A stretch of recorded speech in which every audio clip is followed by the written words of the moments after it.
Image Bengal হ্যাঁ, health বলুন। কেয়ারে স্বাগত। হ্যাঁ, হ্যাঁ, নমস্কার, আহ, বলুন। স্যার, আমরা প্রথমত যে বিষয় নিয়ে আপনার কাছে প্রশ্ন রাখবো সেটি হচ্ছে যে হুম, এইচএমপিভি ভাইরাস, এইচএমপিভি ভাইরাস হুম, চীনে নতুন ভাইরাস, এবং সেই ভাইরাসকে কেন্দ্র করে চীনে আতঙ্ক। এবং জানা যাচ্ছে, কিছু ভিডিও প্রকাশ্যে এসছে, সেই ভিডিওতে জানা যাচ্ছে যে সেই প্রচুর মানুষ আক্রান্ত হচ্ছে, শ্বাসযন্ত্রের সমস্যা বৃদ্ধি পাচ্ছে, হাসপাতালের ভিড়। স্বভাবতই আমাদের ভয় বা প্রশ্ন উঠছে যে আবার কি তাহলে অতিমারি, আবার কি লকডাউন, এবং প্রাণহানির আশঙ্কা কতটা, আমি আপনার কাছে জানবো। আচ্ছা, আসলে এই এইচএমপিভি ভাইরাস মানে হিউম্যান মেটানিমো ভাইরাস, এটা নতুন ভাইরাস নয় কিন্তু কোভিড এর মতন। এই ভাইরাস প্রথম হচ্ছে ধরা যায় 2001 সালে। ঠিক আছে, তো হুম। মানে এখন 2025, মানে ধরুন 24 বছর হয়ে গেল ভাইরাসটা কিন্তু হচ্ছে সার্কুলেশনে আছে।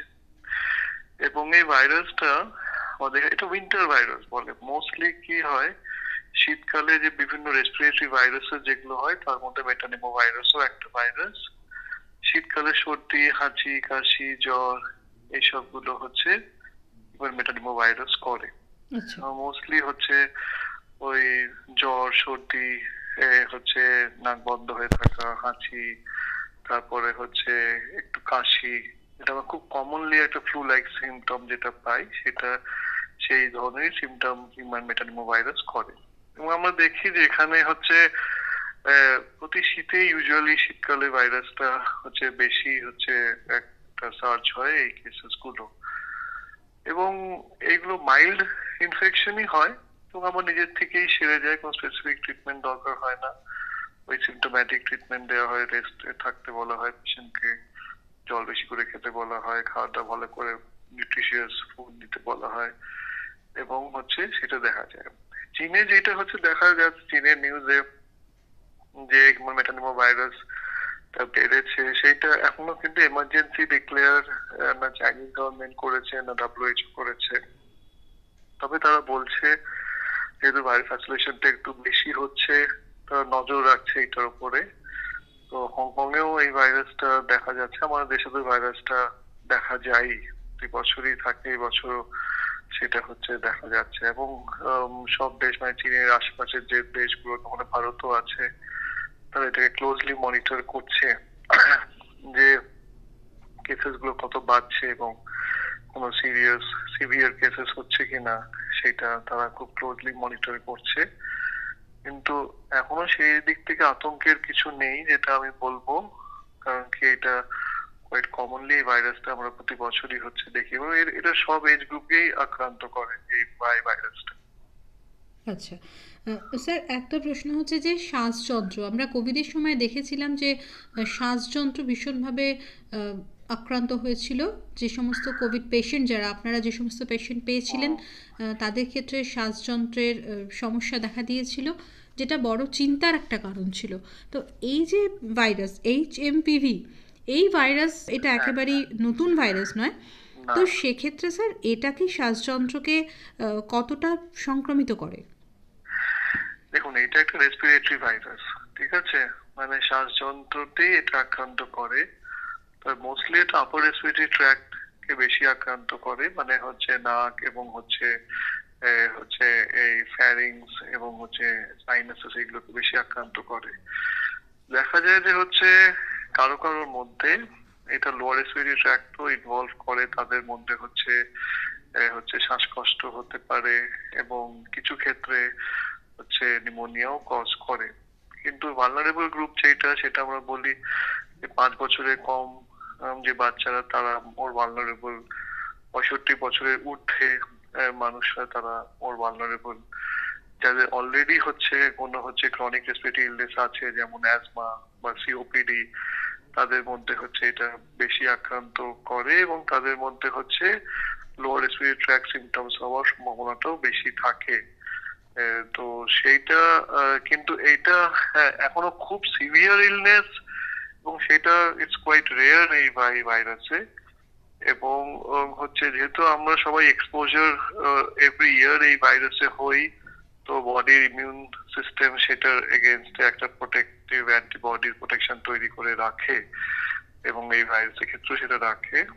কোভিড এর মতন যেটা কোভিড খুব র্যাপিডলি ইভলভিং ভাইরাস ছিল, এটা খুব র্যাপিডলি নিজেকে চেঞ্জ করে ফেলছিল, যেটা আর ইমিউন সিস্টেমটাকে চিনতে এবং তার এগেনস্টে একটা প্রতিরোধক ক্ষমতা তৈরি করতে সময় লাগছিল। এই ভাইরাসের ক্ষেত্রে কিন্তু সেটা নয়। এই ভাইরাস যেহেতু আমাদের সার্কুলেশনের মধ্যে বহু বছর ধরে আছে, এটা খুব র্যাপিডলি নিজেকে চেঞ্জ করে না। এই ভাইরাসটা মোরালি স্টেবল ভাইরাস। তো এইটার দিকে খুব সিরিয়াস এবং সিভিয়ার ইলনেস অতটা আমরা দেখতে পাই না। মেজরিটি মানুষই এটাকে তার ইমিউন সিস্টেম দিয়ে সেটাকে রোধ করে ফেলে। ওকে স্যার, আরেকটা প্রশ্ন হচ্ছে যে যে সমস্ত মানুষদের শ্বাসের সমস্যা রয়েছে বা যাদের বিভিন্ন রকমের শ্বাসযন্ত্রজনিত সমস্যা রয়েছে, আপনারা সবসময় তাদের বলে থাকেন যে ফ্লু ভ্যাকসিন এবং নিউমোনিয়া ভ্যাকসিন নেবার জন্য। তো এক্ষেত্রে এই যে HMPV ভাইরাসের ক্ষেত্রে এই দুটো যে সাবধানতা, সেটা কি কাজে আসতে পারে? HMPV ভাইরাস এগেইনস্টে কোনো ভ্যাকসিন এখনো নেই আমাদের কাছে। তো এই জন্য সেভাবে ভ্যাকসিনেশন, প্রোটেক্টিভ ভ্যাকসিনেশন কিছু নেই। তো তবে সেটা এখন সেটা দরকার হয়নি, কারণ কি, যেমন আপনার রেসপিরেটরি সিনসিশিয়াল ভাইরাস, এই গ্রুপেরই ভাইরাস এটা, এর এগেইনস্টে আমাদের সেভাবে কোনো ভ্যাকসিন নেই।